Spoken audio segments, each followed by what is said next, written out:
Hello guys, car కొన్నామని సంతోషపడాలా, mileage ఇస్తలేదని బాధపడాలా నాకైతే అర్థమైతలేదు. ఎందుకనంటే వెహికల్ కొన్నప్పటి నుంచి వెహికల్ని అసలు రేర్గా బయటికి తీస్తున్నా.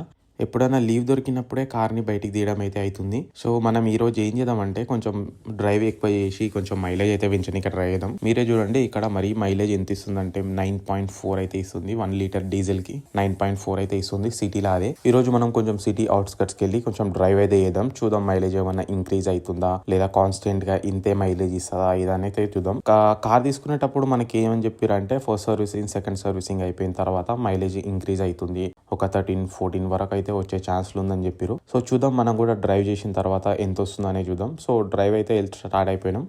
కార్ని ఇంత ఎక్కువసేపు నడపడం ఇదే ఫస్ట్ టైం అనమాట. సో దారిలో ఆకలిస్తుందంటే టిఫిన్ చేసేసి మళ్ళీ ఇక్కడ నుంచి వేరే ప్లేస్కి అయితే వెళ్ళినాం. ఏ మాట కామాట చెప్పుకోవాలి కానీ నిజంగా అసలు వెనకాల స్పేస్ మాత్రం మస్తు ఉంది, పీస్ఫుల్ ఉంది ఇట్లా కూర్చుంటే. సో ఫైనల్గా మన డ్రైవ్ అయితే అయిపోయింది. మైలేజ్ అయితే కొంచెం అయితే ఇంక్రీజ్ అయింది, అది ఎంతనో మీరే చూడండి. 9.4 నుంచి 10కి అయితే ఇస్తుంది మైలేజ్. చూద్దాం ఫస్ట్ సర్వీసింగ్ సెకండ్ సర్వీసింగ్ అయిపోయిన తర్వాత ఇంకేమైనా ఇంక్రీజ్ అవుతుందో లేదో.